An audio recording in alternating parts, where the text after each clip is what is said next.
Connect to chat. Connect to the shit. Everything's working. Oh yeah, if you have Twitch, open up Twitch. Oh yeah, if you want to see the chat room, you'd have to open up Twitch. I don't even know what Twitch is. Well, that settles that. And we'll just try to call out some of the questions and comments from the chat room as they come in. And ladies and gentlemen, welcome back to the shit, to the Anti-Ed podcast, ladies and gentlemen. Do we have one fuck of an episode for you tonight? Ladies and gentlemen, we got some OGs in the house. You might not even recognize one of them. And more on that in a minute. And we still have, there are other people who are going to be joining us tonight as well for our early Thanksgiving special edition of this shit show that we call the Anti-Ed 2 podcast. Now, first of all, me and Nikki are here. As sort of, Nikki's basically kind of taken the Hal Fry seat since Hal Fry's doing like stupid family stuff. And I'm just kidding. God bless you, Hal. I love your family. And but it is kind of stupid. All right, and also joining us is, holy shit, both of these people I haven't talked to in so goddamn long. First of which is Malcom fucking King. Welcome, my friend, to the podcast. Thanks for doing this. Good to be here. Yeah, man. Good to see you, man. Good to see you. Yeah, you too. Absolutely, man. And we've got some stuff to get into. And then, of course, even almost more of an epic surprise. I'd never imagined that he would come on here and do this. And that is Sam fucking Williams. Holy shit. What's happening, dude? Good to see you, Sam. Good to see you, Mouse. Yeah. Likewise. Right on. And so now while we wait for the audience to stumble in here, we'll just go ahead and keep going. And I'll explain how all the shot donations work and the sound alerts and all that stuff, although most of you guys probably know. And if you are watching on replay, how dare you? Please check us out live. Helps us out a lot more. And Nikki has left. Oh, no, he hasn't. He's right there. Oh, I'm here. All right, so while I refuculate a couple of things here, why don't you kick it off, Nikki? Well, I'm going to kick it off with some Alex Jones sound alert real quick. Perfect.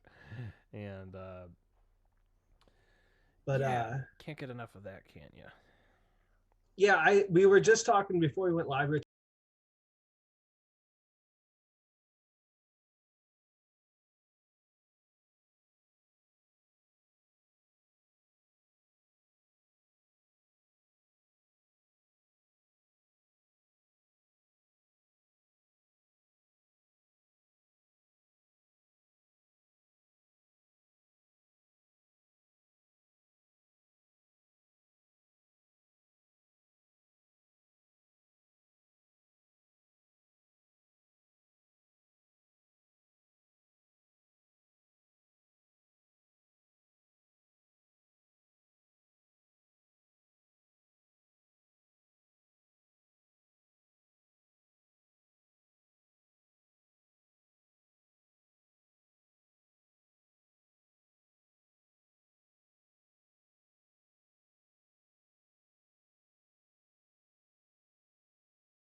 I had been skating this deeper bowl at this newer park in off of Gulfton.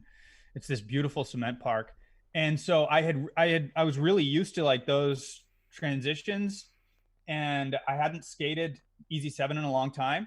So I get there and I'm just doing like a 50-50 and then come around, and I was just trying to do a 5-0 stall, and I overshot it and like tried to step off my board going into the ramp, and I actually stepped back on my board somehow. And so my legs flew out from under me, and I just fell from the top of the ramp right onto my tailbone at the bottom of the ramp. And like I slammed and it like snapped my head back, and I didn't hit my head somehow, but like that, just that force going through my spine just fucked me up for like 2 weeks. And it was such a disturbing type of pain because it was like a spinal pain, where your body like knows that it needs to protect that at all costs. So it kind of like on some level it mentally fucks with you. It's like your body is like, no, you're not going to go skateboarding right now.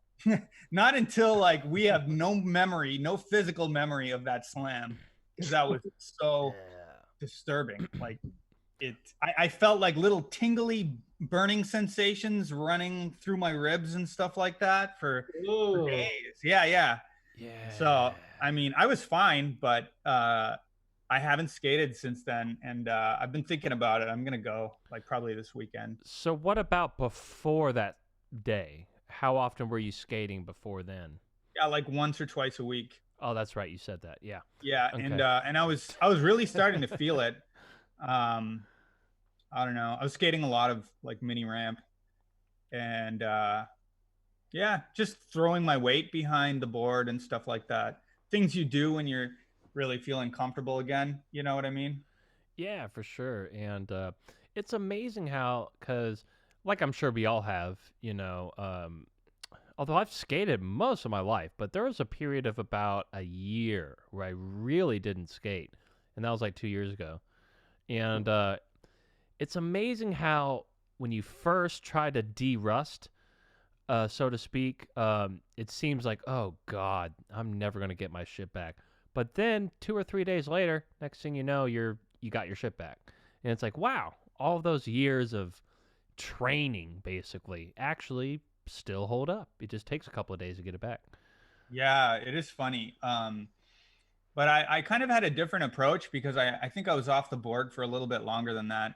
And so to me, stepping back on the board was a nostalgic type of joy. And so every little thing that I did was a small win. So I just had no expectations. So like even just riding around on the park felt fucking awesome because it was nostalgic, and I missed it. And then it was like a surprise for me, like as I started to remember tricks or just whatever, start doing things. It was like, oh, now I can do this. That's amazing. Nice. Yeah. And now real quick, so the first like 5 minutes of the show, the audio, ever since that first sound alert, between that point and then like the 5-minute mark, the audio wasn't working, which is just the very beginning. So just wanted to point that out there for anybody that's thinking that something's wrong with your device or something was wrong. No. That was on our end. And that happens every episode. I don't know why I'm not prepared for that. But listen, we live and we learn, folks. Now, status on Sam. Nikki, go. He hasn't messaged me back. I'm assuming that he had to go do fatherly duties or something, and he'll be back. Yeah, because he's a full-blown father. Yeah, he's got 2 kids and a wife. And yeah, the whole deal. So yeah, get there while you can, Sam. No worries, brother. Now, so why do I feel like? Oh, by the way, Maya was asking about, did you cut your hair, Nikki? Didn't cut my hair. It's just resting today. Okay, because it definitely looked. Yeah, when she brought it up, I was like, Watch, it'll still go up. Watch. Yeah, yeah. Don't cut that shit. Just keep growing it. Yeah. See, now that's what we're used to seeing. Yeah, right there, right then and there, I'm gonna put it. Let's see if it'll go back. right then and there. Now, so how about this? When? So hold on. Let me guess, Malcolm. So you must be. Okay, you must be 35. Yep. Ah! Look at me. Look at my memory. There you go. Now, so for some reason, I thought you moved somewhere like really far away for a while. Or have you just been in Texas like most of this whole time? Yeah, I've been here. in Or just Houston. the whole time? Yeah. Oh, okay. I'm just tripping then. Okay. I might have got you. Yeah, anyway. Who gives a shit? I'm just talking to myself at this point. But anyway, so here's what I want to know. Well, I remember meeting Malcolm, but that's not so much ancient history. But what probably is ancient history is how did you and Nikki meet? Do you remember that? Do either one of you remember that? I mean, I think I do, but I'm not positive. I think we started skating together at Green Tree, and I remember doing tricks up the little drop. Like the Yeah. foot tall, so like an enhanced curb, Right. and like Nikki could do everything that we could do, but we were older, and I think he played like Peter in a game of skate, and I think he either beat him or almost beat him, and that just stood out as probably the first memory I had of Nikki. I don't know. What do you think?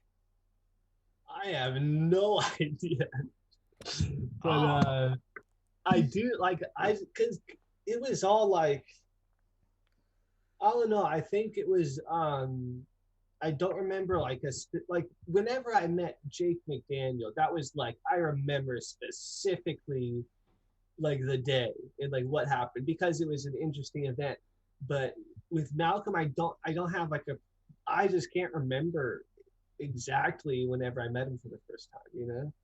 Yeah. Because it was just like skating. Like it was over a series of skate sessions. Like, yeah, you know how there'll be like peripheral people that are skating kind of at the same spot as you, and you might not notice them at first, but at some point you're like, I keep seeing that person around, and then at some point you start talking to them, skating together, intentionally. So yeah, I don't know. dude. What I do remember of become like once I because me and Mouse like we got along real well. I like obviously you don't get along great with everybody, and so some like because some of the older kids probably didn't want to have anything to do with me, and Malcolm was always like real just nice, and he just treated me the same as anybody else, and I specifically like I remember whenever Malcolm got his car, he got the Jeep, the Jeep Cherokee, and we went on a trip to Dallas. Was it? Is it Dallas? Yeah, yeah. And we went, Thomas Hudson. With Thomas Hudson and Oh shit! wait, was it me, you, and Pete Dahlberg? And Pete Dahlberg drove. Pete Yeah, Dahlberg. and we met up with Thomas, who was living in Dallas. Yes, I was like 14 at the time, and wasn't yeah. Peter with us too? I'm not sure. I can't remember. No, Dustin Burns was there. Yeah. Yeah. Oh my God, he was gnarly. Holy shit, that guy was nuts. And but speaking of people who are gnarly, Jake McDaniel just popped into the chat room saying, "Yeah, Ottawa's finest." yeah, man. Now, Jake said he's not coming on. how He can't, but he's watching. Jake, you have just disappointed me again. Yeah. Again. So we're gonna have to change it up. Did you you want to go ahead and talk about that thing that we weren't going to talk about until Jake got here, or What? it's just not worth it now. Yeah, no. Well, damn. Yeah, but listen, it's fucking. We almost didn't. So normally we do Mondays, Thursdays, and Saturdays. We obviously didn't do Thursday because of Thanksgiving, so we figured we'd do something today. And we had a solid lineup of about 5 or 6 people, and here the 3 of us are. So there you go. Now, but so this is interesting for me though, because a lot of the shows we've done before. So Nikki's always kind of represented the older, because Nikki's 2 grades older than me. But Malcolm, you're 2 grades older than Nikki, right? Or just 1? 2, I think. 2, right? Yeah. So 3 different generations are kind of represented here, because back in high school, 2 years is like 13 from 15 is like 2 completely different ages. You know what I mean? Versus like 32 or 34. You know what I mean? Like there's a lot more difference there. And so it's kind of interesting hearing Nikki talk for once about his sort of getting acceptance into the older kid crew, when to me, because here's the thing, when I got on Alley Cat, you know me, I was just just the nosiest little skate rat. Like I just hopped back on the computer, like, oh, who's all, like when I first got on, like Peter and Larry were showing me, everybody's sponsor tapes of everybody that got on, or not even sponsor tapes, just all the footage. And he was like, all right. So he showed me the B team dudes first, which obviously I was on the B team. He was like, all right, you ready to see the A team shit? I was like, oh shit. And then bam, there was Malcolm. Bam, there was Nikki. Bam, there was Peter. You know what I'm saying? And Colton Shepard, Coleslaw.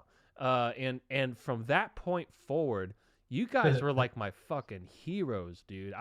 Malcolm, I don't know if you realize that, but I'm sure I speak for at least like half of the B team when I say like we looked the fuck.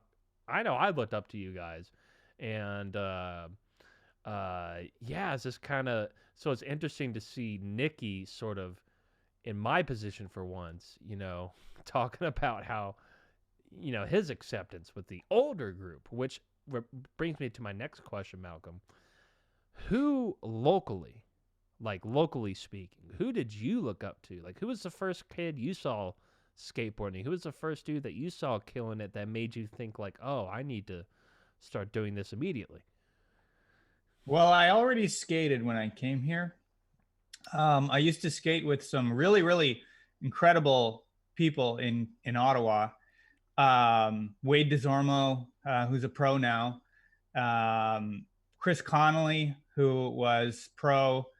And my friends, Clayton Fisher, like the people that I grew up with, they just evolved into really, really incredible skateboarders. So I was just like, I was coming from that world, like in Ottawa. It's a major city, obviously, and we had a skate shop that was like the best skate shop in the city, and those were the people that I looked up to. And then when I moved here, I moved to suburb Kingwood, and so it wasn't the same scene, but skateboarding was huge at that point. And it was such a great transitionary tool for me when I moved here, because I was able to just fall into a group of like-minded people immediately. And I at the very beginning, I felt like I was among peers, and not like that. I didn't see anybody until later on, when we started maybe branching out a little bit of the skate spots that we would go to all the time. And so I met Pete Dahlberg and Thomas Hudson. I really looked up to them. They had like this bigger picture idea about skateboarding, what it meant to them, and the potential. My neighbors. Yep. hear what that said. But yeah, just Pete Dahlberg and Thomas Hudson. They were so technical, and Pete Dahlberg always wanted to do like really big hammer type of tricks, like kick flipping a triple set at U of H, for example. Like it would be a battle. Like he'd be obsessed with it. He would try it. He'd fuck himself up big time and come back like a month later and fuck himself up again. And like you just, it just like was a mentality that was something that was like really inspiring. And then Thomas Hudson and his friend Josh Hare, they were of a whole different breed. Josh motherfucking Hare, dude. Yeah, and Casey Medina also. Oh man, their crew was like the people that you would just like, you'd like want to watch. It was like watching pros skate, you know? Oh, yeah. They were so good and they went so hard, and they were such hardcore people.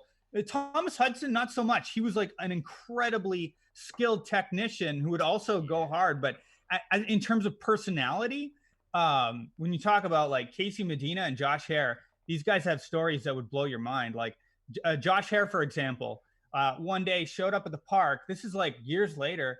He's got a tiny arm. And so, and he has his arm in a sling and it's like physically shrunken. And it turns out that he was at a party and wanted to open a beer bottle with his teeth and like chipped his tooth. And like, this was just standard fare for him. He was just like, like he's just that kind of hardcore person. And he chipped his tooth and he ended up getting an infection that went into his bloodstream and he almost died from it. And he almost had to have his arm amputated. Damn. And so, but then, you know, he just recovered and then was back to skateboarding, back to like launching himself like 10 feet in the air off of like a 5-foot quarter pipe, you know?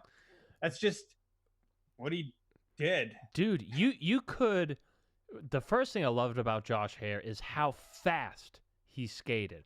He would go 20 miles an hour just to back nose slide a ledge, right? And then on top of that, you could shoot him in the dick with a paintball gun while he was rolling up, and it wouldn't fucking phase him at all, and he would still do that nose slide at 20 miles a fucking hour.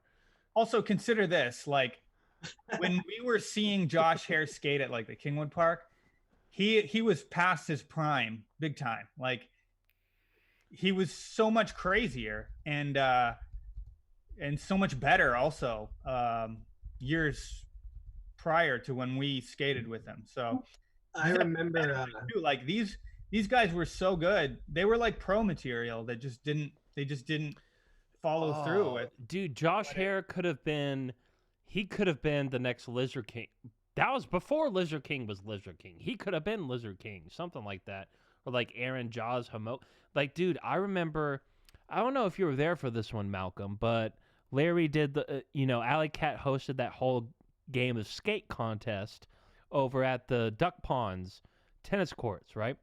And so everybody, it wasn't just Alley Cat, like everybody from Stoat showed up too, as well as everybody else that wasn't, just everybody showed up.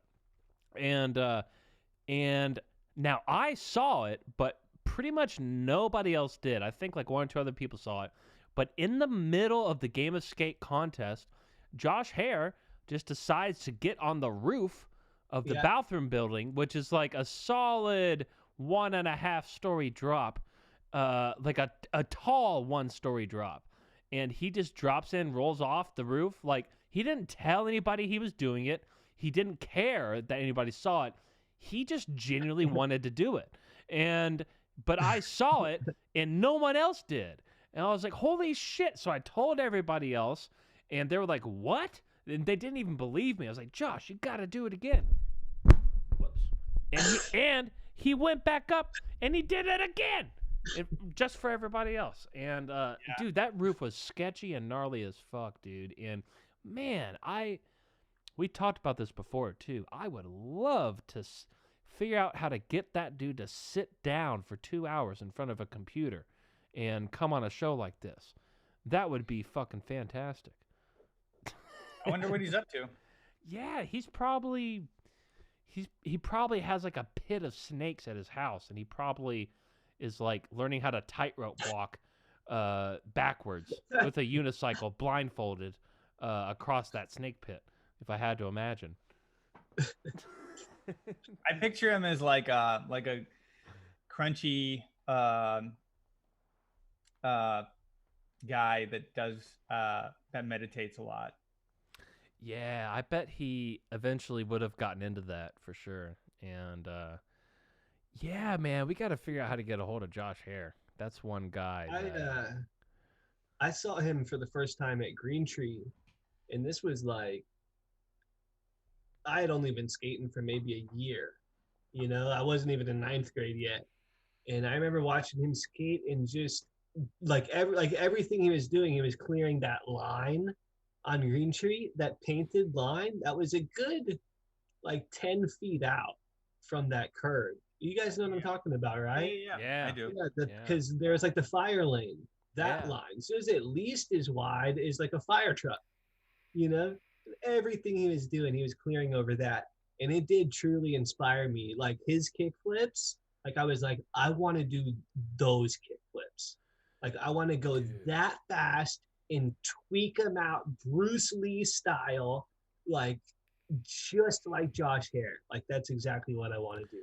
Do you remember what Dustin Burns kick flips look like? Dustin Burns. That's a little beyond. No, I don't remember. I only remember his crooked grinds because he would crooked grind like everything. Yeah, those looked nice, but he had these kick flips that looked so weird. Like he looked like he would do like a mule kick. Like he would keep him straight down. Yeah, exactly. He I do remember that. I do remember now. Yeah. Did other people? I thought I remember laughing about it with you. Like it's such a petty thing to do. But we were because it was genuinely funny, and he knew it too. Yeah, so funny, dude. Do a kickflip, and then he just. I know a few people who did them like that. Oh, freak! I can't remember his name. Oh, that's gonna bother me. It was a dude who skated at Green Tree, and I can't remember his name. Well, while that bothers you, I have to share this Josh Hare memory that a lot of actually, you know what? Real quick, now that everybody, or not everybody, but now that some people have showed up, people hanging out in the chat room. Yeah, Jake McD says I was scared of Josh Hare because of how fast he was zipping around all the time. Exactly. And so yeah, let me get this Josh Hare story out of the way, and then I'll get to all the other bullshit. So there was do you guys remember Focus Zine? That sounds familiar. Yeah, it sounds familiar, but I don't remember. Remember Big O used to run it? I have a funny Big O story, but I'll tell you after. Yeah, we'll get to that for sure. But it was basically when the internet first like started, you know, like being a regular thing in people's lives. Like there was Focus Zine. It was like the first Houston online skateboarding magazine, like a digital online magazine. Anyway, they had this contest at it's somewhere in the Galleria. It's a brick runway and it's an 8-stair rail. But then there's a walkway after the handrail that before or since nobody has ever even tried dick. Like no one even thought it was possible to clear that shit. And so the whole contest, everybody's trying to do shit down the 8-stair, trying to do shit down the rail. That was the whole contest. And then Josh Hare, of course, first of all, shows up late, like doesn't even give a shit, right? Showed up at the very end. And then second of all, like I swear to God, it must have been second try, if not first. Just runs full speed, 7,000 light years an hour. And fucking ollies that shit. And just the reaction on people's faces. Just, what the fuck? People slamming their boards and clacking the rail with their boards. And everybody just fucking lost their shit. And I guarantee you, no one has ever ollied that since then. No fucking way. No fucking way. Now let's hear it with your... Oh, wait. Before the Big O story, ladies and gentlemen, we do have a couple of cool things you can do here that also help support the channel. For one, you can play sound alerts, which if you're on your computer, just hover over the screen, a little purple icon will pop up. You get into the menu, you pick your sound alert that you want to play. Ass. Exactly. And it might eat your ass if you're lucky. And that's an example. That's what a sound alert is. Some of them are free, some of them are 50 cents, and some of them are $1. And so there you go with that. Now, also, we are taking donations for shots. Usually it's $10 per shot, but since it's such a special occasion, first of all, we have Malcolm. Second of all, it's about to be Thanksgiving. I'll do it. And we are going to do it. For every $5 you donate, you get to pick one of us to forcefully take a shot of liquor. So if you really want to, you can get us fucked right here on the show. And so there you go. And now you can do that either through Twitch bits, or you can send those shot donations in to our PayPal, which if you are familiar with PayPal, which you should be. Here's my email address going into the chat room here. Just send it. And for those of you that are just watching and you are too lazy to make a name for yourself and chat in the chat room, which is, by the way, if you're wondering why you can't chat in the chat room, it's because you have to make a name so that people know who you are. By the way, what's happening, Johnny Balls? Yes, I will hit you back after the show with that email.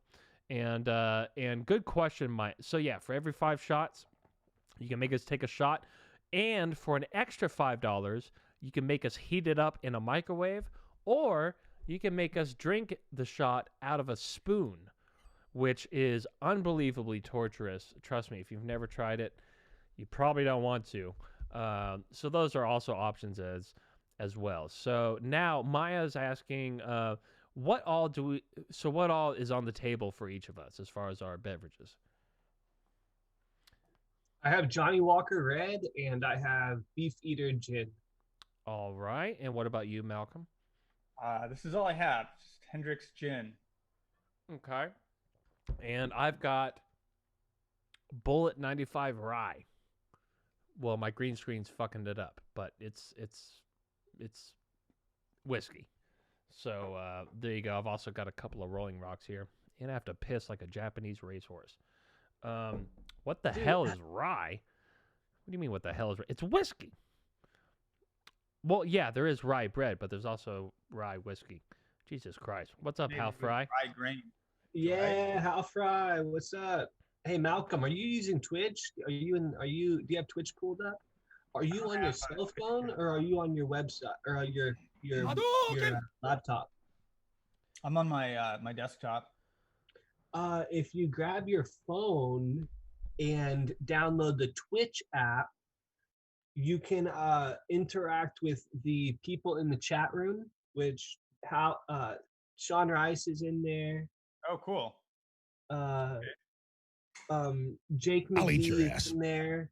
There's other people, but they're not talking yet. We encourage everybody in the chat room to say something just to let us know that you're here. And you can just say hi or what's up or whatever.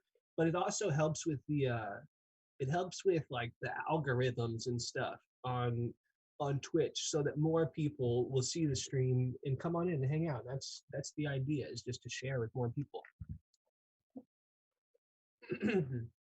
So Mouse, man, I always looked up to you with wearing those Wrangler jeans, and they were rustlers. That's what they were. Dude, from Walmart, I was like, dude, where'd you get those pants? And then as soon as I knew what pants Malcolm wore, what did I do? I went and bought only Rustler jeans, and that's all that I wore. And then I was like, what kind of shoes do you have, Malcolm? Artosaris. The next week, I had the sweetest all gray Artosaris, like best shoes in the whole world. That's funny, man. I just copied Malcolm as much as I possibly could. I'm flattered, and I hope that I was never a dick to anybody. Like I never, I don't think that I was, but I guess think you were. But I guess you don't realize when people look up to you. You know, you don't know it, and so I just hope that, and I think I was always a nice person, but you never know. Well, I do, because you were always nice to me and all the people I skated with on the team, and Yeah. because glad. even though we just had Greg on the show the other day, and even he admitted it was kind of dumb, the whole A team B team thing that they ended up doing. But there was that hierarchy really did sort of exist, and not all of the A team dudes were cool with all the B team dudes. You know what I mean? Mm. But you definitely always were, Well, and I always, sorry, I always recognize that the people coming up were a lot better than us. They're, you know, and that still holds true today. Like Nick sent me a part like of Sean Rice's recent stuff, and it's fucking amazing, you know. But back then, it was still like the DNA was there. Like looking at Jake McDaniel, Colton Shepard, there's like pretty much everybody. James Fitzgerald, like all of them were doing stuff that were just way more advanced. They were like flipping into stuff, you know, flipping out, and you could just see the control was better, and you could tell that they were a lot younger, so they were just destined to be better yeah. skateboarders. You And know, well, but first of all, the reason why, but you guys were our inspiration. I hope you know that. Like, we looked up to you, awesome. and that's sort of and by the whole A team, like that was definitely, because especially us on B team, we were just like, damn, we got to be as good as those dudes, and you guys like we wouldn't, and plus I got to give a huge shout out to Fitz, because dude, he's out there doing it. Out of all of us that ever wanted to do it and have ever tried to do it, he's actually doing it. He's straight up am for mystery, rides for DC shoes. He hits the Baker warehouse every single day. And the dude fucking rips. Have you seen his shit on Instagram, dude? Not on Instagram, but I've seen a part that's probably like a year or two old, and it's just amazing. Oh, the shake jump part? I don't know. But the last part that I saw of his was amazing. Dude, yeah, he's fucking sick. And the chat room is flying by. I'm sorry, folks. I can't do a million things at once. Let's see. Jake McD says, when I first met Malcolm at Green Tree, I asked if I could skate, or if I could play skate, because I'm not old enough. He was super cool about it. That's awesome. I don't see why you wouldn't be old enough to play skate, but he was just nervous, I guess. that's cool. I remember Jake, like I think I gave a ride home to Jake, and like he mentioned something about him playing the piano, and I've played the piano. I had been playing the piano since like 14, not seriously, but anyway, Jake was like, "Oh, I play the piano," and so he showed me one day, and he just like tore it in half, like he was like genius level piano player. He had all these classical pieces memorized, and it was amazing. I don't know. I hope he's still playing today, but it was wild, man. Like he's just a person that has like a high degree of mechanical control over, just all of those types of activities. Jake seems to be like phenomenal at. Oh, Jake, yeah, he's amazing, and he's also Like surely you know about his whole adventure as far as becoming a chef and going out to Europe and training with like some of the most legit chefs and all that whole thing. Yeah. And then he came back home. We were at Isabel's house. It was me and Isabel and Jake, and I think JJ was there. And he just whipped up this like 5-star fucking breakfast, like just out of random shit that was in his like mom's refrigerator, And I was just like, whoa, like damn, like I knew you're becoming a chef and shit. I didn't know it went down like this though. Holy fuck.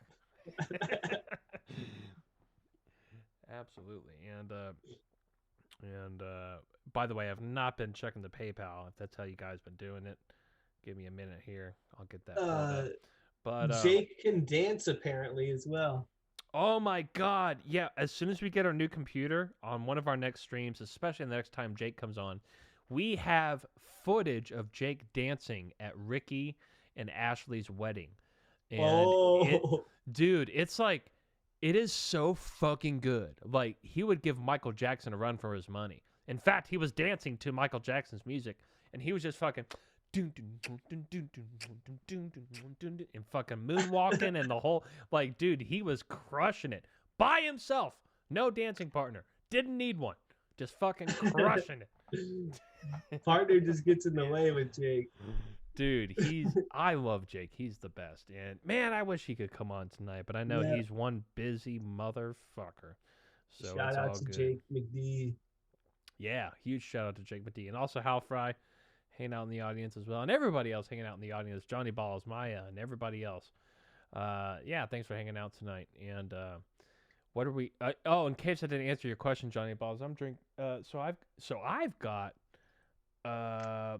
Bullet 95 rye, which is 40, so it's 90 proof whiskey basically.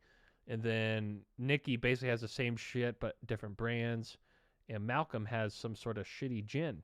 Well, it looked. I think it's good gin. Oh no, it looks really. Allow me to correct you, sir. Well, no, well, allow me to correct myself. What I meant to say was, it looks like fancy gin. It's just that gin sucks in general, was kind of what I was trying to say. Yeah, I agree. I agree. This is all I had. And in fact, I don't even think I've taken a single sip out of this gin bottle. Yeah, so, I will say I like gin if it's got to be the right time, like on a real warm day with the sun out. I have to drink it outside, not indoors, in a nice gin and tonic. You know, they can be really good. I don't know. Yeah. Maybe I'm an old woman or something, but I think they're delicious. I would rather have a hyena take a diarrhea dump and then take a bite out of it and spit it into my eyeball than drink gin. Oh, well then next time I see you. If that explains my opinion, good enough. But yeah, again, folks, shots are half off tonight, $5 a shot. You can make any one of us take a shot whenever you want. Also, sound alerts are sound alerts. You guys, I think everybody here knows how that works. So you can do that too. And yeah, I understand. Yeah, you don't have. Yeah, you can donate it through PayPal or through Twitch using bits. However you want to do it, Maya. Absolutely. So, or if you want to donate through Shift Happens, it all goes to the same, because I know you're from Shift Happens. So it all goes to the same place. So there you go. Using bit? I don't have gin, but I have shit that's even stronger, which is this rye whiskey. So there you go. But if you want to see Malcolm take a shot, he's the one with gin. So if you want somebody to take gin, we'll give that to Malcolm. So there you go. And don't do it. Don't do it in the park. Don't do it in the park. Ha! Oh my God, Malcolm! Have you ever seen that video? No. You have no idea. Everyone out there. Oh my God. Who in virtual world, if you have no idea what we're talking about whenever we say, "Don't do it in the park," then you gotta find out. Go to YouTube and type in "Don't do it in the park," and just be amazed. It's the greatest video ever of somebody getting kicked out of a spot. And that's all I have to say. It truly is. And so believe it or not, I actually might be able to get a hold of that guy. And really? Yeah, I've actually worked very hard on this. And so we're going to try to get him on here sometime soon. Now, to answer Maya's question, yes, the whole point of the shot is to do something gross. That's why I got rye whiskey, because I don't know if rye whiskey sucks the butts. I don't know about you, but for me, like, I'm a bourbon kind of guy. Like, yeah, rye. In fact, I could have bought bourbon, but instead I bought rye specifically because I hate it for the stream. So there you go, Maya. And but yeah, it doesn't have to be torturous to me. And Malcolm, you're not even really, you don't strike me as that much of a drinker. Maybe a Well, little. I've had my moments. I'll tell you that. Yeah. I've seen But some. no, I was dating somebody who was an alcoholic, and I didn't know until we started dating. And so she joined AA, and then I also just stopped drinking to support her for a year, and like things didn't work out, but that whole year of not drinking kind of cleanses your body in a weird way, and like after that it's kind of hard to you just don't feel compelled to drink that often, you know what I mean? I'll still do it, but I used to get like shit hammered like once a week, and then after that you realize like, wow, man, like hangovers are fucking brutal. And I don't That's know. why you got to have a plan for the next day. You got to go to brunch and get hammered again. Yeah, or have a couple of Xanax stashed for the next day, something. Yeah. You gotta you gotta just have forget something. the whole day. It's just gone. And let's see. So Jake says I've shared some of those moments with Malcolm, and I'm sure he has. For sure. What about the what was it, the Christmas tree stand where there was like a bucket that was just like the grossest bucket? That's not no, it's like, don't even bring it up. To talk about. Oh, Yeah. okay. Dude, Yeah, no Xans. I agree, Maya. No Xanax. yeah. Well, I'm actually prescribed to them because, listen, folks, it's a fucking carnival circus in here. Like I need to shut this shit off from time to time. So I'm prescribed a tiny little bit, just enough to like I don't get barred out and shit. Like I just fucking calm my stupid crazy brain down. Hey. But Malcolm brought up a good point. There really is something to giving your body a break from I'll do it. Anything. Yes, and I'll do it again too because the last 2 times I quit smoking cigarettes, like I don't know. Like I'll smoke cigs for a year and then I'll quit for a year. That's kind of been my pattern for the last like 5 years. And the last 2 times I quit and then went to the doctor, I like to get my shit checked out pretty regularly. I like to know what's going on. I like to make sure I'm not dying, right? And and the last time I went in, I had only quit smoking for like 6 months. And I specifically wanted to look at my lungs because I've been smoking for so long, right? And he was like, yeah, I can't even tell that you smoked. I was like, what? Dude, I've been smoking like pretty much for 15 years, like with a couple of years off here and there, and then he was kind of explaining to me, he's like, yeah, if you just let your body, like if you just stop for a good while, like a year or so, like, yeah, your body actually can recover from most things. There's a couple of things that it can't. Like apparently ecstasy is something that your brain might not fully recover from. Yeah, think about that, Nikki. I don't want to think about that too hard. Yeah, but what we were doing was pure Molly, though. That's not quite the same thing, though. You know what I'm saying? No, it's the same thing. I guess. Yeah, I'm just trying to make it look more lightful.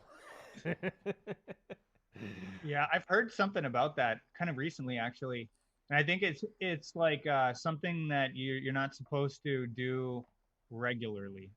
But I think that if you do like a little bit of ecstasy, you'll be okay. Or if you do it very infrequently, it's okay. I don't know though. Don't quote me on that. But I heard something.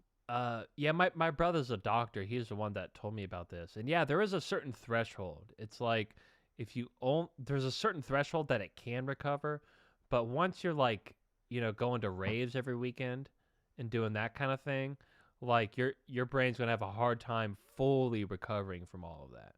You know what I mean? And also, doesn't the damage come in the form of like your ability to create serotonin or like your dopamine receptor or something like that? It like gets exactly damaged. You know what?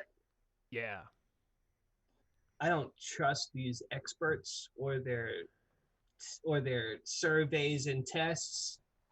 And the placebo effect is very strong. So if I believe what they're telling me and apply that to myself, then that's not good. I would rather just not believe them and discount everything they're saying and just go on with my life. And just keep doing Molly every night. Yeah. Well, no. I think there's some truth to that, though. Like, I think maybe heeding their words in the back of your mind, but not focusing or fixating on what they tell you is like, you're right. If you believe that your brain has like damaged dopamine receptors, then you're gonna start thinking like, why don't I feel good today? Well, it's because you didn't pay your fucking taxes and now the IRS is looking for you, Oh yeah, okay. Yeah, exactly. Yeah, could be something way more immediate. Dude, so what do you guys think about what Oregon just did? They just decriminalized everything.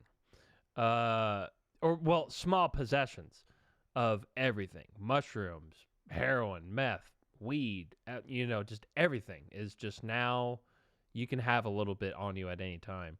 I kind of feel like for most things, even with things like ecstasy and stuff, like there's a time and a place for that, right?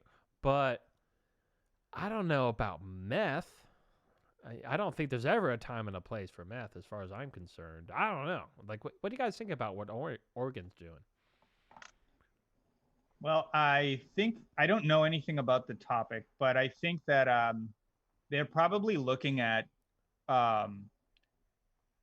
whether that's like a motivating factor in people having, basically, is it a deterrent for people who are addicted to meth? The fact that there is this criminal charge associated with it? Probably not. It's such an addictive drug that, like, are you really helping anybody by arresting them and making them pay a certain amount of money to, you're just kind of fucking their life up a little bit more. I don't know. Yeah. This could have nothing to do with why they decided to do that, but I would imagine that they're just looking at like how helpful to our society is this criminal charge for these small possessions. Like, is it doing anything to help a problem that we perceive in our society? If it's not, then why are we doing it? I don't know. Exactly. And that's the exact thought process behind Oregon. And I totally get it too, because it's like, listen, you don't need, if you get too drunk, you get a shitty hangover and you feel like ass the next day. That's a punishment. In fact, the great Doug Stanhope said it the best. He said, every vice is a punishment within itself. You don't need a ticket on top of the hangover, right? The lesson is inherent within it. If you snort meth, you feel interesting for about 10 minutes, and then you feel like devil's dick for 12 hours. You don't need to do that more than a couple times to realize, like, oh, this sucks. You don't need to go to jail and ruin your life on top of it, especially when a lot of people that are seeking drugs, especially like sketchy drugs, they're just lost and confused. They are seeking peace in some way or another. They are trying to seek comfort by trying something that they've never tried. They've heard that, hey, it makes you feel good, and maybe they're suffering. Maybe their life sucks, and they're just desperate, and they're just grabbing towards something. Yeah, they're going to try meth, and they're going to realize it sucks. They don't need you to fucking arrest them for 6 months and put you on probation for 5 years. That is completely unnecessary. It's a waste of all of our tax dollars. And plus, I don't know how many times you guys have been in jail, but I've been in jail more than enough times to know that I wouldn't even wish jail upon my worst fucking enemy, much less some desperate person, especially if you're going, like, if you're going to arrest somebody for something like weed or mushrooms, like, really? Like, you call yourself an officer of the peace, yet you're arresting people for seeking peace through mushrooms or weed. Like that's like arresting somebody for having a tomato. Like, really? Like, you just decided tomatoes are illegal? Like, I don't know. That just kind of shit seems kind of preposterous.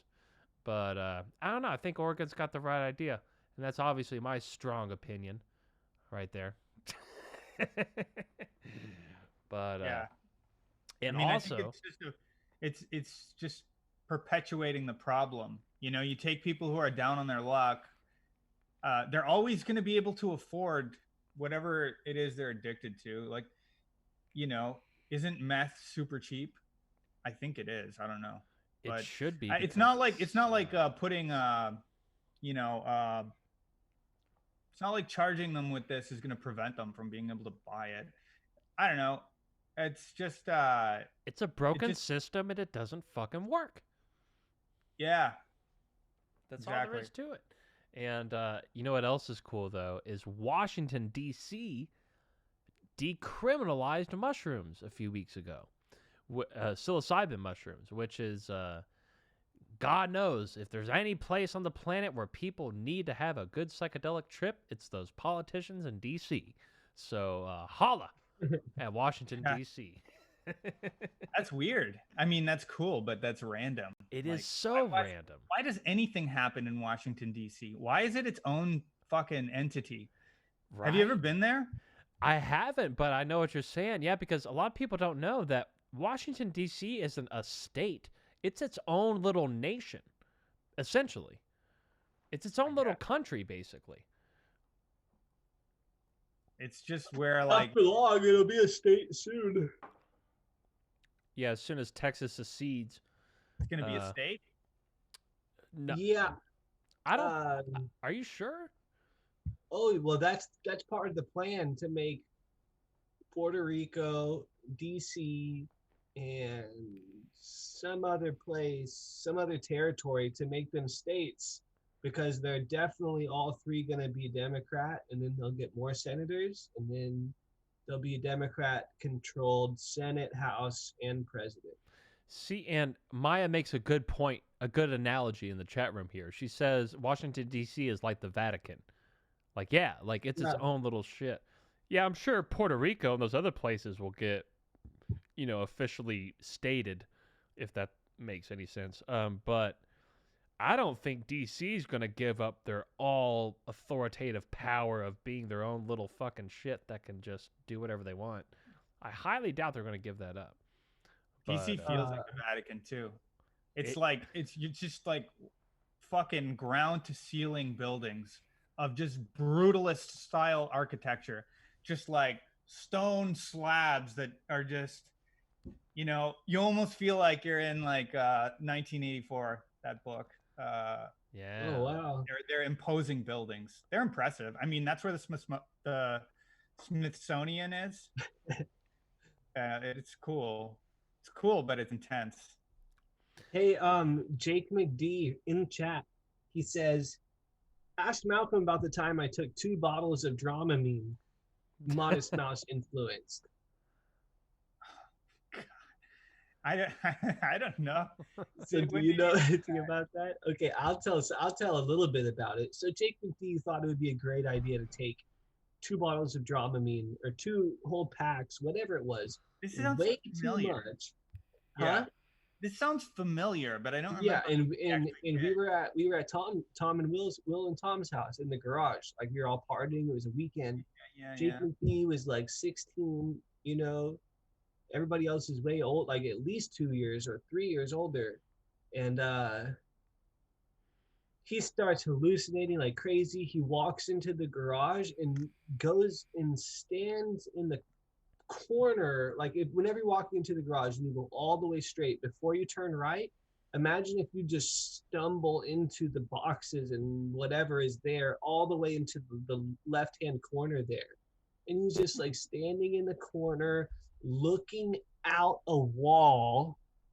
Yeah, that's right, looking out a wall. He's like intently getting closer and closer to this wall, and he's insisting that he's looking. He starts like calling people over, and he's saying he's looking through a window at people out there, like tiny little people or something. Oh man. I was probably drinking that night. I do remember him being on Dramamine, but I don't remember this part. You might remember because this part of the story has been told a few times, and it's pretty good. So that very night, everything starts to calm down around 3 o'clock or something. Everybody's gone by that point, right? Except for me, I'm spending the night and I'm going to sleep upstairs. And then, like, of course, Tom and Will are there, and I don't know who else. But Jake McD is still there, tripping balls. Lights are off. Everything's off.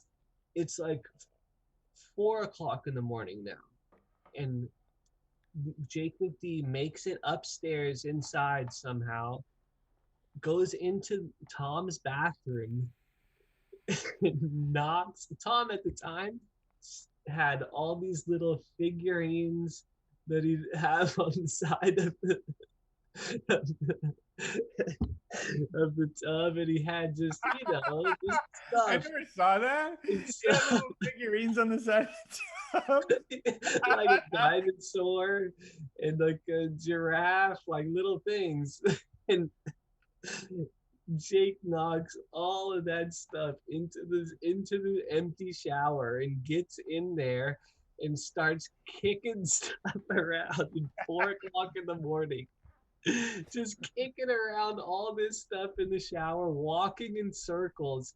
And BL, Tom's dad, Will's dad, comes, you hear him coming, like the door open of the room, and him starts coming up the stairs. Boom, boom, boom, boom, boom. He turns around and he sees Jake in there, and they like must make, because this is Jake telling me the story, obviously by this point, of what happened in there. And he says that they just kind of like lock eye contact, and feels like, what are you doing?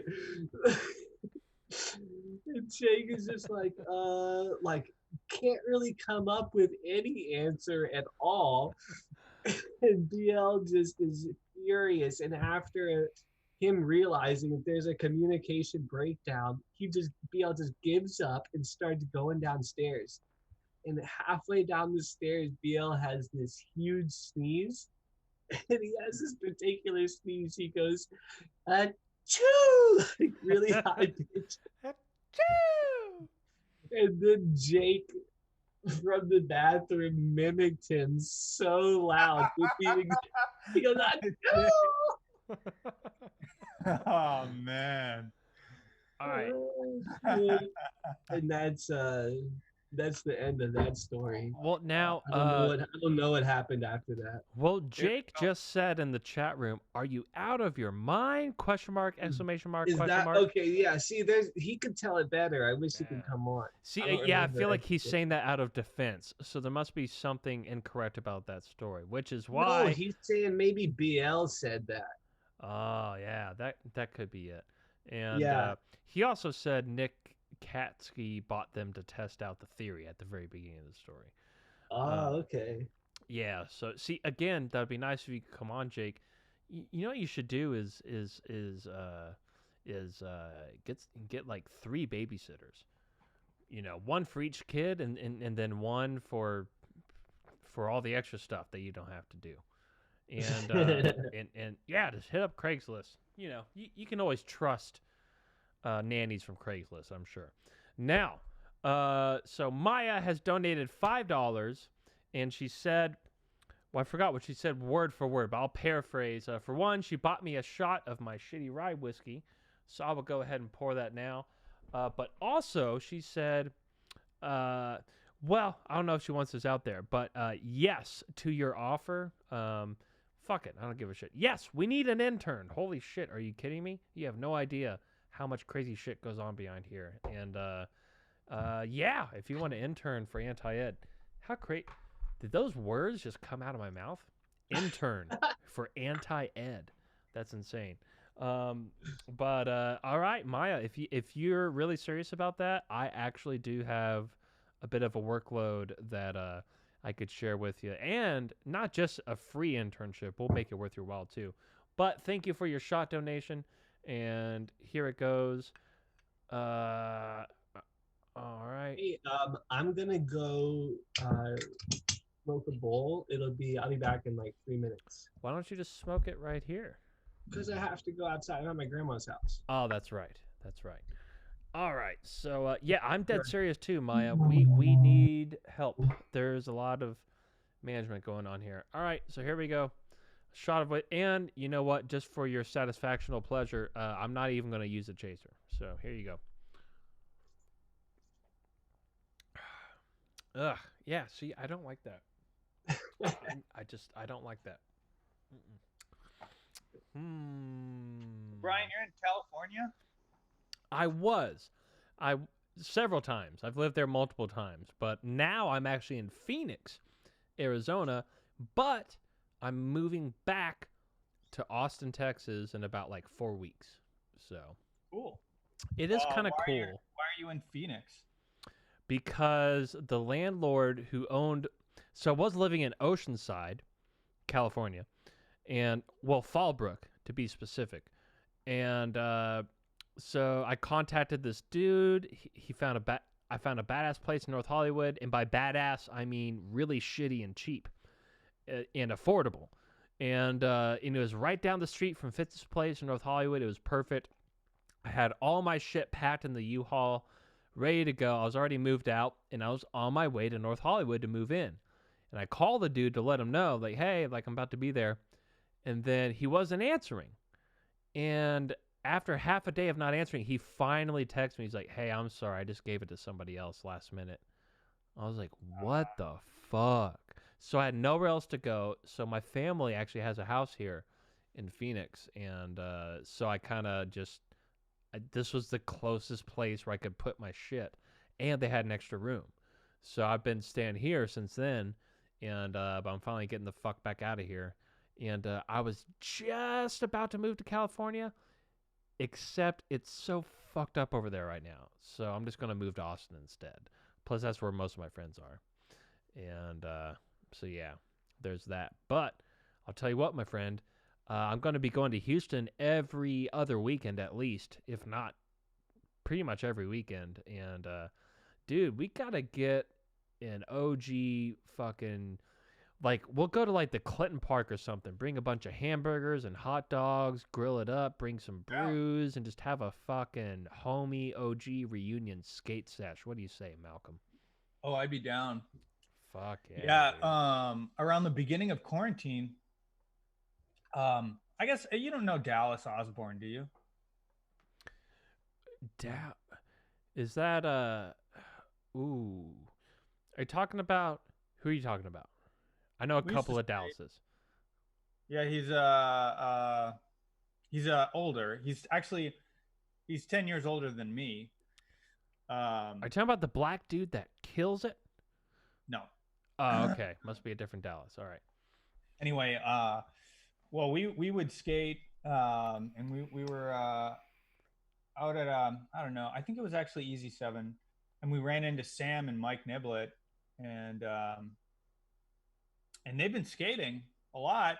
So we started getting together and skating, and it felt like it was just really fun. It was like old times. It was me, Dallas, Sam, Jeremy, and Mike Niblett. Jeremy Quinn? Yeah, Jeremy Quinn. Nice. Yeah, it was so much fun, man. Just skating with the crew is so different. It gives you so much energy, and it's fucking awesome. And it feels like old times. Like, you know, you do stupid shit when you're with like a crew.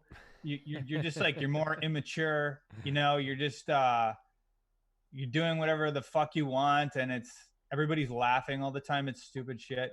That just happens naturally, and like it doesn't happen very often on a day-to-day basis. You know, like, or not even close. And so when you get together with people you used to skate with, like when you were that person, that just comes out of you naturally, you know, and it feels good. So yeah, and it's anyway, so I'd be down. I'd be definitely down to go skate if you came to Houston and wanted to skate one-on-one. I'd be down. Or if you wanted to get a crew together, that would be even better. Oh hell yeah! Oh no, we're gonna get the whole crew, man. And yeah, we do. As far as the anti-ed crew, like every like 3 or 4 years, we do like a big vacation thing. Like one year we went to Vegas for Thanksgiving. 9 of us packed into one hotel room. We stayed there for a week. And then Damn, a that's couple years ago, we did the same shit in New Orleans, except we actually rented a nice house. That was nice for once. Not too often that anti-ed can afford quality, but we did that year. And but yeah, it's about time for another reunion. And I mean, for one, we're gonna go to New Hampshire and visit Monroe and Rooney. I don't know if you kept up with them much at all over No. the years, but No. yeah, they've got a killer situation over there doing like tech. I don't even know what the fuck they do for work, but they make a lot of money and it seems good. Some sort of tech job. But yeah, it is long overdue. Whether it's Alley Cat, Stoked, all come just fire up some like I don't know. Do you ever skate the Clinton Park? No. Have you ever skated the Clinton Park? I think I have. I think I did recently, actually, but I'm not sure if it was Clinton. Yeah, it's like like the skate park parts that they added to Easy 7? Yeah. It's like made out of the same shit as that. I love that. I like that. Me too. Ramps. Yeah. Yeah. It's Hey, kinda- the mention of Ryan Rooney, for some reason, I think because I used to see them hang out together, reminds me of Clay Kearns. I ran into Clay Kearns like a couple of years ago, and he had just suffered this like brutal injury. Like I think he was drunk or something trying to jump a fence, and he tore part of his leg like wide open, and he showed me like you could see his muscle straight up like right through the skin, and hopefully he's doing well from that. But his girlfriend is this phenomenal, I don't know if they're still together, but she's this phenomenal painter, this oil painter. She do like paintings on the scale of like 6-foot canvases, and they were like photo real beautiful paintings. You guys know anything about this? Yeah, in fact, we had Clay on the show a few weeks ago. We talked all about it too. And Wow. But yeah, no, his isn't that kind of crazy? Like out of all the crazy stunts that we all did growing up and tricks that we tried and the shit that we jumped down and the shit that we wrapped ourselves on and all that stuff, out of all of that, Clay gets that kind of life-altering injury just from climbing a fence. Like this is one of those the universe that's the universe for you, I guess is what I'm trying to say. Yeah. I shouldn't have said. I just assumed. I don't even know what state of mind he was in. Yeah, it could have just been a freak thing completely. But Oh well, yeah, no, he was drunk as fuck trying to hop a fence. Oh, okay. Yeah, for sure. I was like, how often do we jump fences?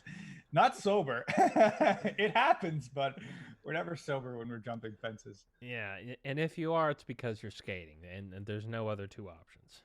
Yeah, that's true. Yeah.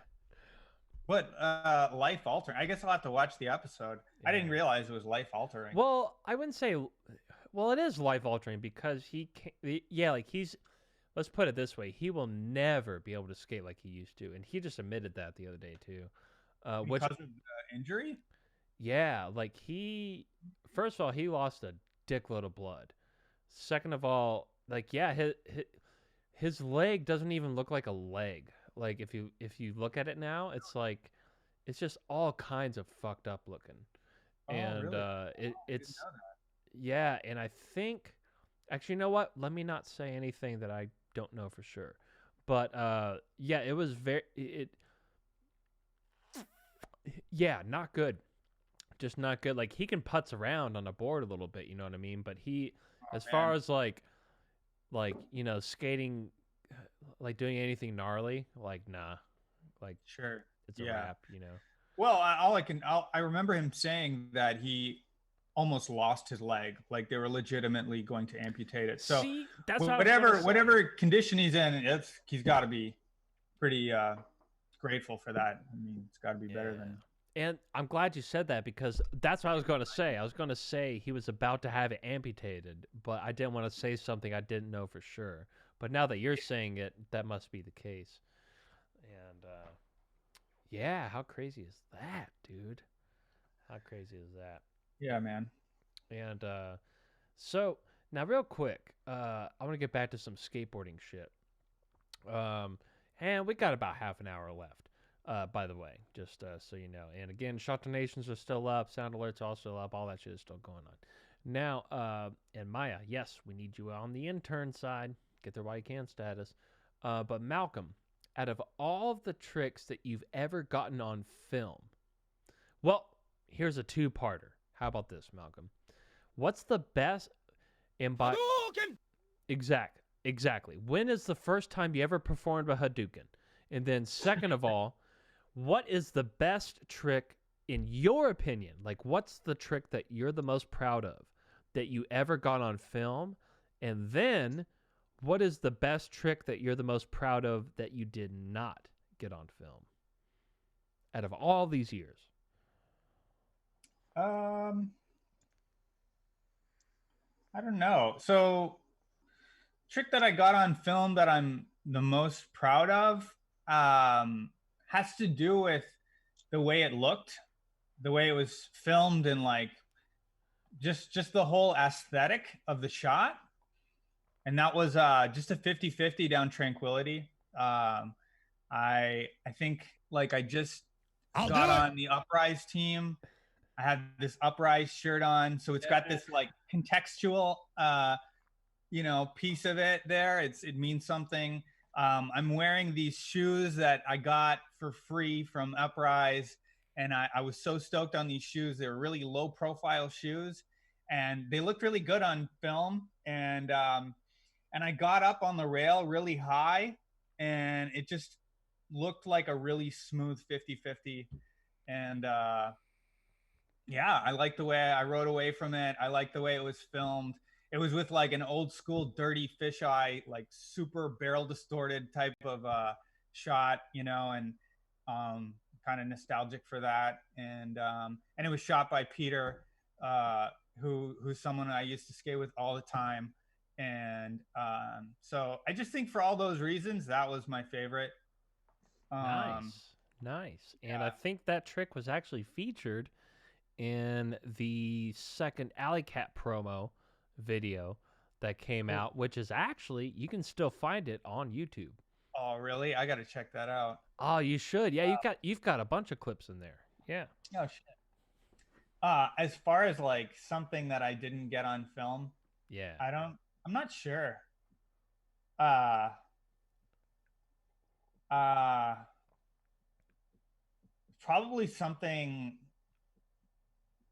Probably like a backside flip down something. Like there was a time where I really enjoyed that trick. I felt like I had it well for a short period of time, and I wish I could have had one of those filmed really nicely. I don't know, it's just a trick that I like the way it looks, so I guess that, I don't know, that's a hard one. Yeah, there's nothing like a clean ass backside flip. And I don't know about you, but I'm one of those people where, like, for example, I'm more consistent with a kickflip back lip than I am just a kickflip by itself.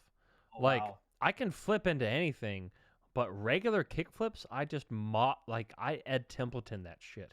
You know what I mean? I thought you were saying kickflip back lips are easier than back lips for you. But you're saying you can kickflip back lip easier than just a regular kickflip. Exactly. Like maybe not. Same way. Maybe not easier, but I would land more kickflip. If I did 5 kickflip back lips and 5 kickflips, I would land more kickflip back lips. Yeah, I was the same way about just getting into like kickflip back tail slides and kickflip 50-50s. But then if I just do a kickflip like on flat, I was just terrible at it. Yeah, me too. And so Hal Fry is asking, Malcolm, well, I'm assuming when you said, so he's asking about your 50-50 on Tranquility. Was it front side or backside? I'm assuming front side. Yeah, it was front side. Yeah. But I was always a backside person. But when it came to rails, I mean, a round rail, like I could backside 50-50 them, not Tranquility, but those were different. A back 50-50 on a round rail is always fucking nerve-wracking. Dude, Malcolm, did you see, the 11 stare at Tranquility that Peter 50-50'd? Yeah. Dude, very recently, like a year ago, this dude who currently rides, he's pro for Emerica. His name is Dakota Servold. He front blunted the 11. Oh, wow. Yeah. That's crazy. I know. Dude, skateboarding is getting to the point. Why am I sending Indian style in my chair? Skateboarding is getting to the point where people are going to start dying, dude. People are jumping over trains, jumping off buildings, skating 97 stair handrails. It's getting out of control. Yeah, it is. Actually, this is like adjacent, but my friend Eric Stoysitz, who you might know, he rides, and he showed me this clip of this BMX pro who was like doing all these roof gaps at the beginning of quarantine because everything was shut down. So it was like he was having a field day, just going to all these spots, and then at the end of the day, he does this little like bunny hop over like a little wall, like on this roof going down to a lower part of a roof, but still like a story and a half off the ground, like a high roof. And he hits the bottom part of the roof and does like a sketchy like BMX kind of bail, and his bike just pitches him sideways and he flies clean off the roof. And he lands on a concrete fucking bench and breaks his spine, shatters a couple of his discs, shatters them. Damn. And he describes like the fucking searing pain that he's feeling in his toes and stuff. And in the video clip, like you just see him launch off the roof, and then you hear the guy like filming, he's like it's one of those guttural reactions, like, oh my God, what's happening? This is gonna be bad. I know this is gonna be bad. And then you just hear the guy yelling from down below, and he's like, "Oh, I can't feel my legs, man. I can't feel my legs." Oh, fucking awful. Yeah. Damn. And so anyway, I mean, just to loop this back to what you were saying, like, yeah, I mean, people are forgetting that like roof gaps are badass because they're fucking dangerous. But it seems like people are just, that's like standard fare for up and comers in like the BMX and skateboarding scene, like they're not fazed by it. And so like they're just fucking around on a roof to the point to where like he's fucking getting pitched off a roof, Yeah. I mean, fuck, that could happen. Like, I don't know, that could happen to anybody. It's not like a certain level of respect of roof gaps is going to make them less dangerous. But anyway, it just made me think about the whole thing, like, people are going to start dying more often. And if for no other reason, just because more and more people are into it. So the statistical, it's just going to become statistically more likely that people are going to break their necks, which has always happened, but it's always been like really obscure, Yeah, and it's just, here's what I think is going to happen is, and I think it's already happening to an extent, is like you can only jump off so high of a thing, right? You can only kickflip so many stairs, right? So eventually we're going to hit a peak of the big gnarly shit, and then you're going to see a return to a refocus from the audience perspective of technical skating. Like, look at Andrew Reynolds, for example. He's like, what, 43, 44? He's obviously not jumping down Hollywood High anymore, although he certainly could. I'll do it. And he'll do it. Yeah, he'll definitely do it. But, like, I don't know. I don't know if you've seen Reynolds' latest shit in, like, Baker 4 and just some of the shit he puts on Instagram. Like, yeah, actually, just the other night, I saw his most recent stuff, and I was really impressed.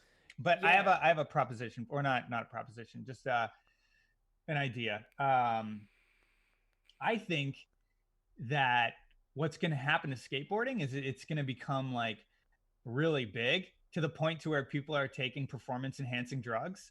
And then there's going to be this era, like in boxing and everything else, where like there's this era where like all the people are all juiced and then all the pros are going to be fucking juiced.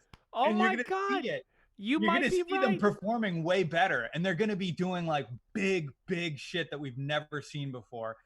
And then there's gonna be like reform of the whole thing, and then it's gonna become illegal and highly regulated, and then that'll be like the big juice era of skateboarding. We haven't even seen that yet. Oh my God. I never even thought about that, but you know what? I think you are so right. Yeah, I think you're right. Yeah. Holy shit. I didn't even think about that. Damn. Yeah, that day's coming. That day is coming, man. Yeah, listen, if your legs can't take 20 stairs, well, fucking shoot some steroids into you. Next thing you know, you're doing 25. And, yeah. There you go. There you go. And, well, I'll tell you what. Hal Fry wants to know Malcolm's favorite Kingwood skater.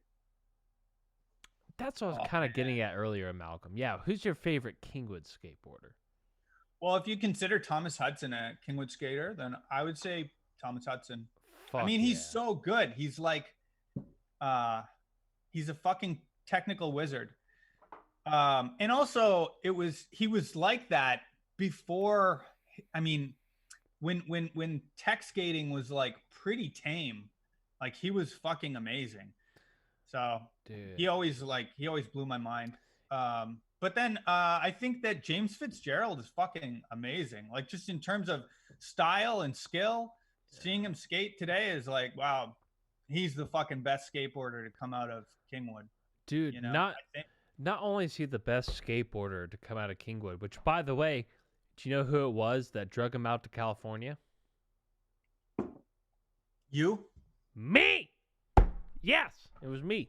But anyway, dude, not only does he have the best fucking style, but even off the board, he's the most legit, like, OG, down to earth, like, anybody can come over to his house, like, just, like, I'm so proud of Fitz because he's doing what we all at one point dreamt of doing. The only difference is he never gave up and he kept doing it. And I will forever have that sort of respect. Not that we gave up, you know what I mean? I don't mean to put it so bluntly, but you know what I mean? We all dreamt of what he's doing now, and he's the one doing it. And so you have to give him props for that, man. Props. Yeah. Yeah, for sure. And, yeah, I used to do work for his mom. She had, you remember it, there was the online show she was trying to launch, and she was involved in several other online shows before online TV was a thing. And she really made like an honest push for it. And Yeah. and I did like some of the animated intros way back in the day, and did like some editing and lower thirds for some of the stuff that she was producing. Yeah, she's really cool. And good to work for.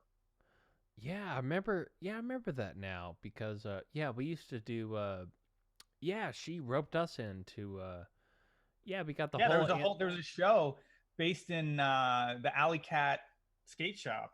Yeah. Remember We need that footage. Dude, yeah, I remember I front boarded the death rail in that video. And I've Wow. never seen that clip ever. I didn't even What's see the it death then. rail? Remember at Southside Skate Park, the That's death what rail? I thought you meant. Okay, yeah, Yeah. I do. Yeah. Yeah.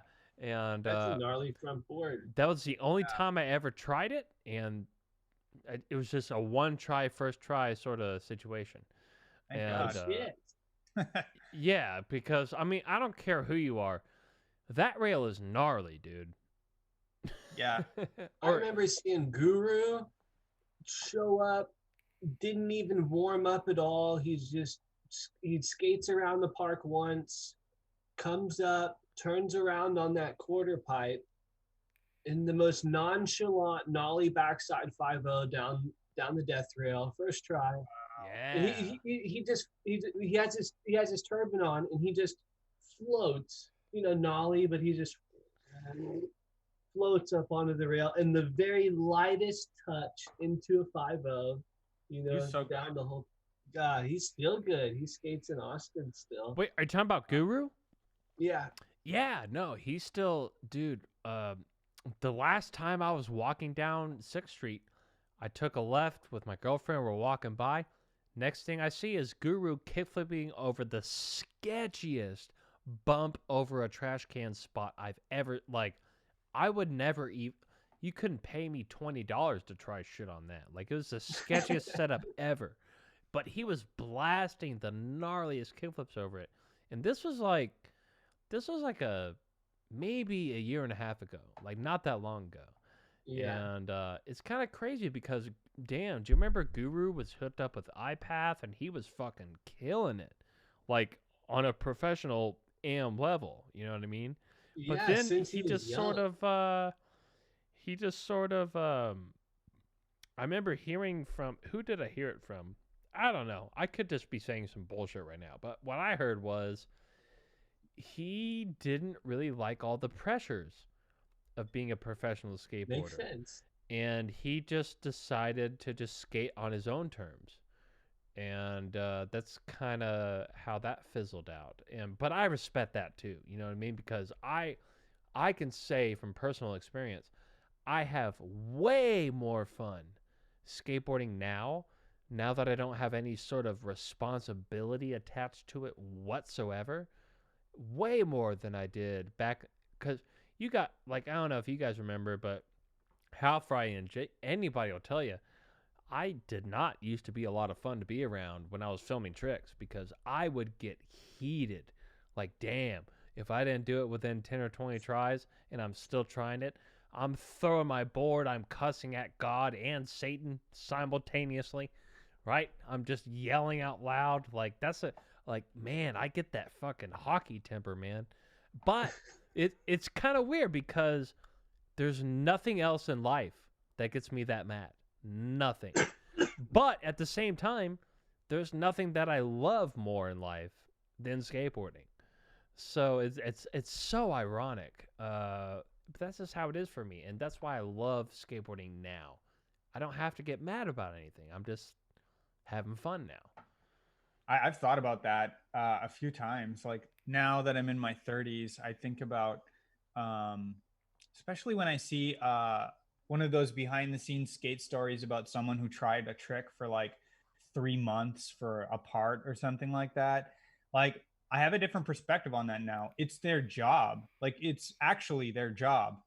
And so if they don't get good tricks, like they have, you know, they're risking not only just fading off into obscurity, but also like they have someone they have to answer to at these companies. You know, they have to explain like why they're not getting any footage. So for that to become like a real world stress that your income is attached to Right. is just like a level of obnoxiousness that I can't even imagine. Like when my job, you know, when I am just like feeling lazy or something and there's a project I'm procrastinating on, that's one thing. I can make myself do it.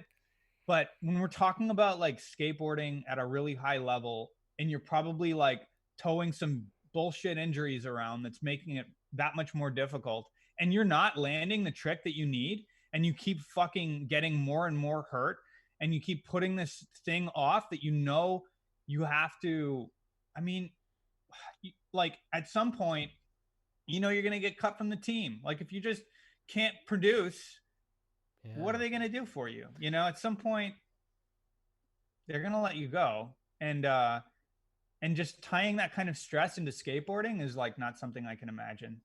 It's always been something fun for me. You know, I like to push myself, not anymore, but I liked to push myself skateboarding. But there was also always that like that flexibility of like being able to pull back on how hard you're being on yourself because it's about fun, you know? Right. Yeah, that's it. That's it right there. And yeah, it's just, yeah, once it becomes a chore, once it becomes something that you have to do, uh yeah, that kind of sucks all the fun out of it. And then you're not even doing shit that you would want to do anyway. Now you find yourself doing shit that you think is going to impress your sponsors, right? Which is not what you would be doing otherwise for fun. You know what I mean? Exactly. Yeah. Exactly. like you'd probably love to do kickflips over, a tipped over trash can all day or something, but that's not what your job is going to be, Yeah, no. That might be part Yeah. of your warm up. It might be part of your life, but it's not really. No, your job is going to have to be to like actually push yourself in that uncomfortable zone. Yeah, your job is to be the first person to frontside flip El Toro. How much fun is that? Right? Dude, that would get you like onto an AM team. I'll do it. Days, you know? You know what? It'd be I like, will "Oh, do it's it. How about okay." that? I'll do it. How about that? Not a frontside flip. I would actually, believe it or not, I would actually rather do a backside flip down that thing than a frontside flip. Okay, so how we got to catch up on the chat real quick. Oh, yeah, by the way, I have not been paying a dick of attention to the chat room. I just want to let you Okay, know. I'll so do it. back onto the death rail. Jake McD says that he saw me eat shit on that rail, and we couldn't have been in Southside for more than 10 minutes.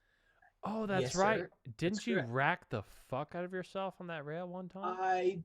I did some weird thing where and I ended up getting whiplash and like dislocating a finger at the same time, and it was on a contest day, and it just sucked.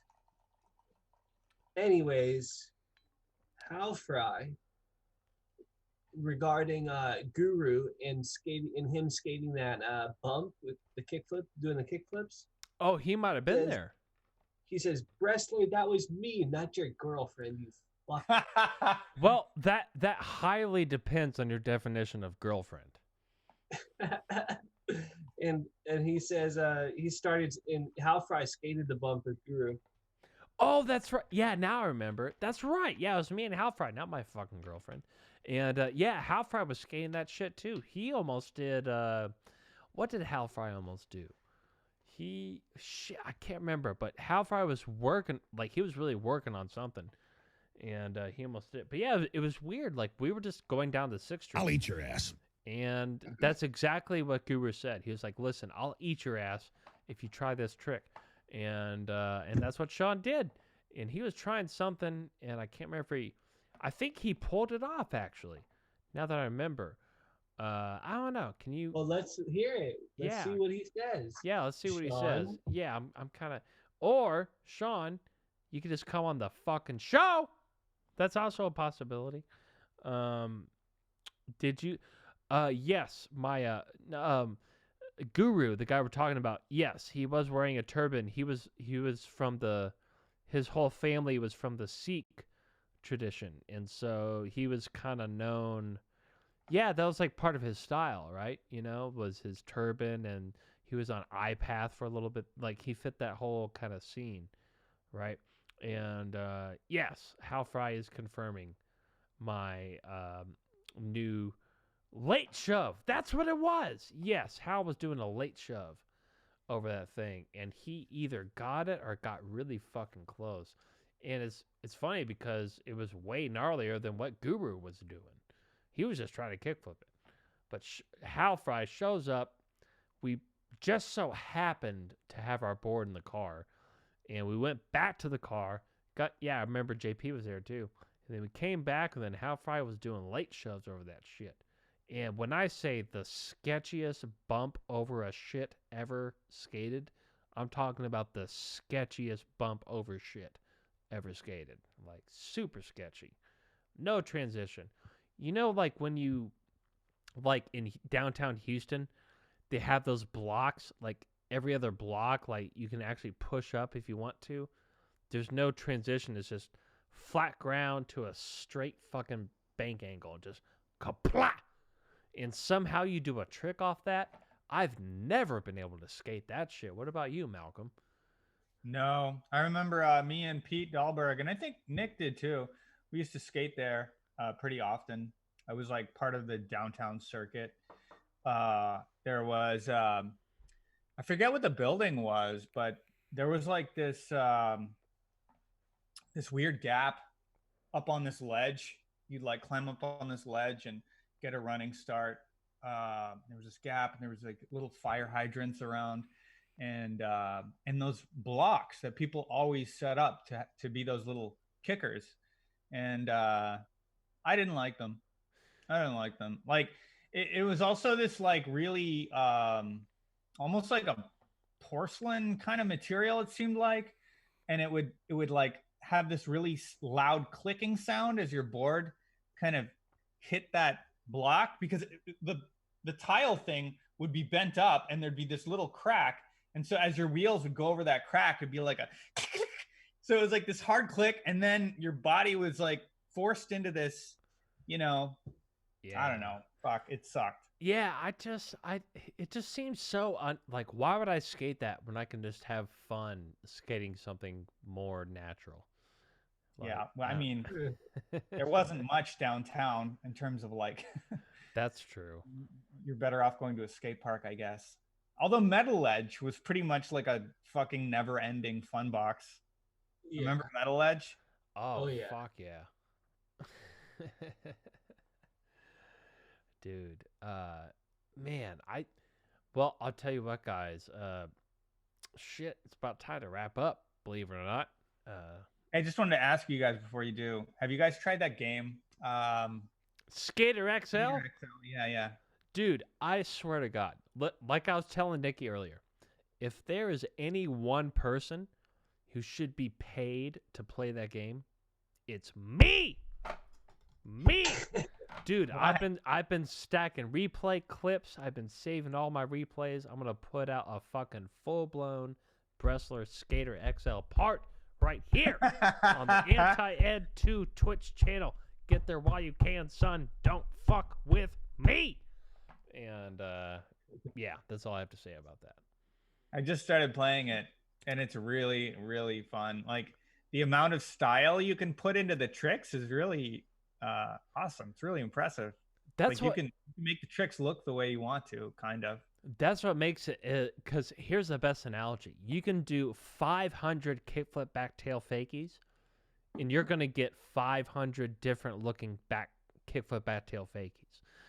Unless you get your style down, like you said, you can actually have your own style in the game. You can catch your tricks the way you want. You can shifty them. You can I love the little shifty options. Like that's you can do the cool. 1 foot catch, the Liu Kang catch. You know what I'm saying? Oh, there's so much I don't even know why the character reacts the way he does. Like sometimes I'll do a foot plant before I pop the board. I have no idea. Wait, you've actually done a foot plant? Yeah. What? Yeah. I've been trying to figure that out for a month. Just start jamming buttons, man. Well, I might just have to start pushing shit, I guess. But yeah, dude, now, to be quite honest, there are a couple of things they need to work on, but for the most part, in my opinion, it's the greatest skateboarding simulator game ever made. What do you think, Malcolm? Yeah, I think so. I was annoyed that I couldn't just hit a button to ollie like you can in Tony Hawk. But after I got used to it, I'm still not entirely used to it, but after a while I realized like, whoa, this is way better. This whole system of like controlling 1 foot with the left joystick and the other foot with the right joystick is opens up like a whole world of possibilities. So I try not to spend too much time playing video games these days. I actually don't have a lot of time to do it, but fuck, it's the perfect game just to like sit down. You don't have to play very long. It's not like a game with a story or anything that's going to suck gobs of time from you. It's perfect for just like sit down, fucking clear your mind, just hit some buttons and then go back to what you're doing, you know? See, and so, that's I love it. That's exactly why the first thing I do every morning is I get at least a 15 to 30 to 1 hour Skater XL session every single morning. Every single morning, because, dude, by the time you're trying a nollie heel flip nose blunt shove on a rail, by the time your brain is comprehending how to even do that, your shit is woken up. And by the time you get up from that, you're ready to start your fucking day. You know what I'm saying? But anyway, we do have to wrap this shit up. So real quick, Malcolm, let me give you the fantastic chance of letting everybody know in the audience where can they keep up with everything that is Malcom King. Do you have any links, social media links, or anything you want to share? Sure. I mean, I just have one thing. My Instagram. It's just where I post 3D work, and I don't post very often. Like just every now and then I'll just post like a little blurb, just personal work. It's just chewed on. So just CHEWED_ON. So that's my Instagram. Yeah, that's it. Hey, if you're doing daily renders, then why don't you put them on your story or something? Yeah. I do them too. Well, I have a Tumblr account, and the reason that I don't post it is because they're just dailies, and sometimes they suck balls, and I don't want to have that stress of like having to make sure it's like meets a certain standard. It's just about like putting out something every single day. Yeah, so I was telling Nick this earlier. I do these everyday projects. So basically, like you make a render every day. So you model something, texture, render it, or animate.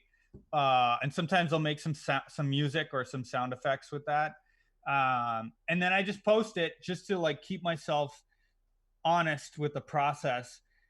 And I don't like opening that up to everybody, because then you start to like get fucking, I don't know, you end up spending way more time than you have in the day on that, but with my Tumblr, it's like an anonymous thing, and I can just do whatever I want, post it, and then if something's cool enough, I'll post it to my Instagram page. But yeah, I would like to do that, but it kind of like fucks with the process. You know what I mean? It makes you like more like self-conscious about what you're posting. But when it's the Tumblr's more like a diary, it's like, hey, I just practiced this thing that I wanted to practice today, but it's not something that you want to like show the world. You know what I mean? Yes, that's why I love Tumblr, for that exact reason. Nobody's there. Yeah. Nobody's on Tumblr, so it doesn't matter. Exactly. Well, that's part of it, but yeah, exactly.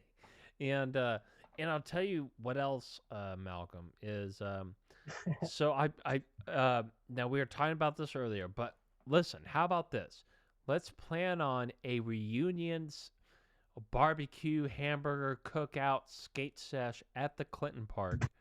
A couple of days before Christmas, like the 22nd or the 23rd. How about that? Yeah, if I'm in town, sometimes I go see family in New York. But, fuck your family. Stay in town. You're not going to go to New York this Christmas. Probably not. So that's why I'm saying I'm probably down, but you never know. All right. So they're gonna close New York by Christmas. Well, not New York City, but upstate New York. Yeah. Yeah. And yeah, it probably won't go down. I mean, I think things are going to get like pretty sketchy with like a second lockdown, but I don't know. Yeah, what do you guys think? Yeah. And yeah, crazy times we live in, folks. Don't take it for granted. Keep in mind that in 200 years from now, students in elementary school are going to be learning about the crazy shit that we're going through right now. Keep that in mind, folks. But yeah, Malcolm, we'll definitely keep you posted, and we definitely want to do an end of the year sort of reunion session. That's kind of the goal. Well, that is the goal. So we'll definitely keep you posted. And Nikki, of course, as always, thanks for coming on, man, and thanks for making this happen. In fact, appreciate you, brother. And with that, ladies and gentlemen, we got to get the living fuck out of here. So, ladies and gentlemen, have a great rest of your fucking Thanksgiving holiday awesomeness. And please, you can send all of your leftover food to P.O. Box. I'm just kidding. We don't have a P.O. Box. I would love your extra food, though. Thanks for everybody for the shot. Wait, Maya, did you send me another shot? Hold on. Did you send me another shot? Do I need to do that? Okay, let me see. Real quick.